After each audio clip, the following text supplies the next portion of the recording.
This is a 615-day dry age hind quarter from a pig that I raised named Maple. Maple's breed was called an Idaho pasture pig. They're bred specifically for meat. Kept her for about a month and she doubled in weight, and she was about 52 pounds when I butchered her.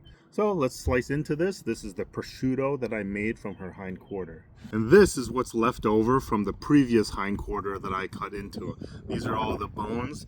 This is all the cuttings and the fat. I'm going to be rendering everything down. It's going to be so good. I have this really nice vintage knife. This is my dad's knife for his fishing expeditions and stuff. This was supposed to be his gutting knife, but I've been using it for all sorts of things and it's been really cool. So let's use it today. I know that there's a bone right here that runs down this way and then comes down this way, I believe. Let's just cut off the skin first.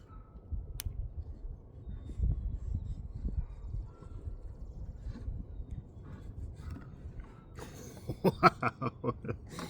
Alright guys, smell it. And it smells like prosciutto. It smells perfect. Last time a lot of people were complaining about how often I was smelling every single piece. And the reason behind that is because this is an experiment. I wasn't even sure if I was doing this correct. I didn't think that this was going to be successful. So I had to smell every piece to make sure that it actually smelled how it's supposed to. And so, with the other one being a success, I'm pretty positive this is going to be a success also. So I don't really need to smell the whole thing each time. One of the common questions too is, why did I name an animal and eat it, right?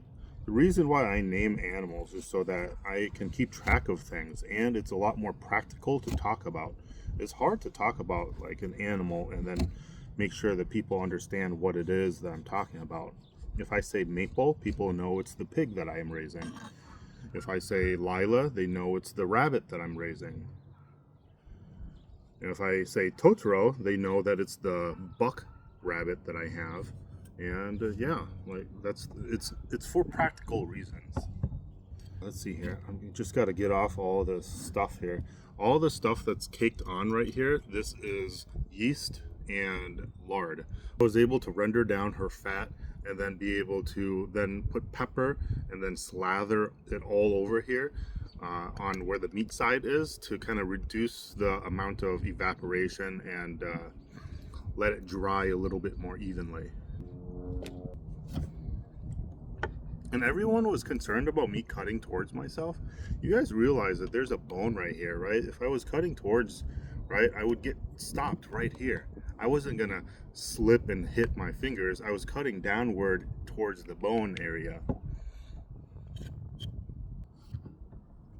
Oh my God, look at that color. And it smells magical. Okay, I'm excited.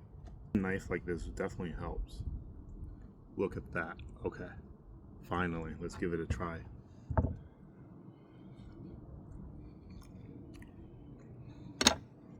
Yes. Oh man, it just melts in your mouth. Oh God, it's salty, and it's briny, and I don't even know. It's just so good. My mouth is watering. My mouth is watering. Man, this is so good.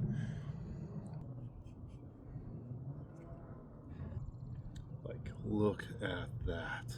Look at that. Oh my God.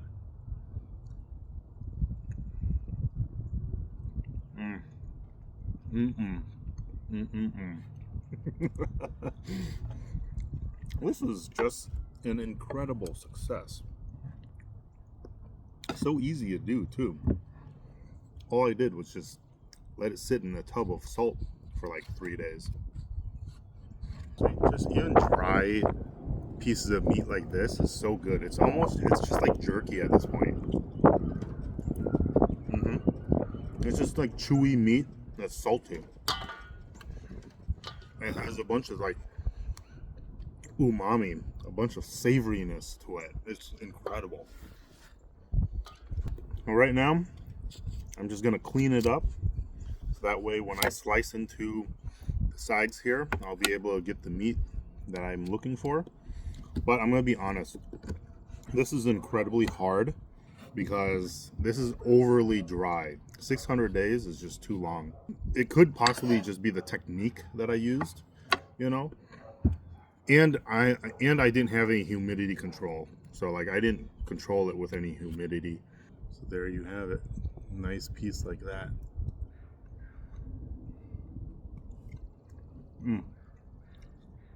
This is just so excellent, so good.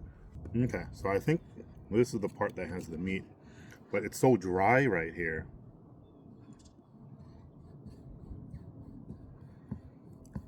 It's dry, almost as if it's biltong.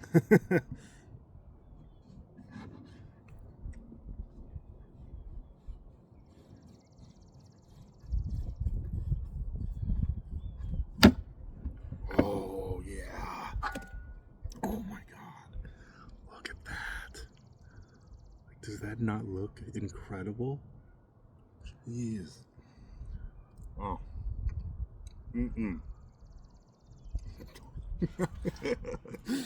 This is so good. Oh my God. I freaking love this. This is such an excellent reward for all of the hate that I had received for doing all of this. All the hard work that went into this. All the research, time, and effort that I put into making the slaughter process as smooth as possible. It was a full success. I can say that it turned out exactly how I wanted it to. I'm very happy.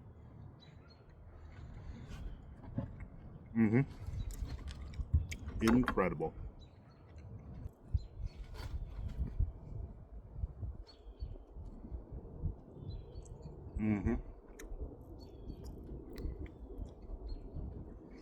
This part right here is the best because it had the fat cap and it had coverage from the skin.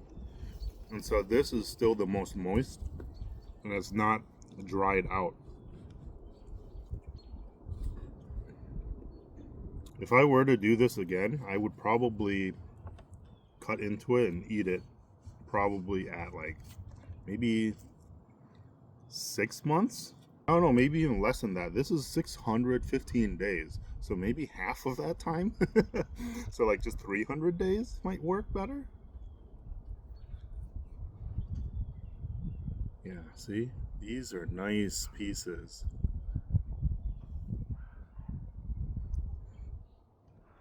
They're the perfect pieces. I get so, it's so warm out that the fat is just melting right now. It's melting away.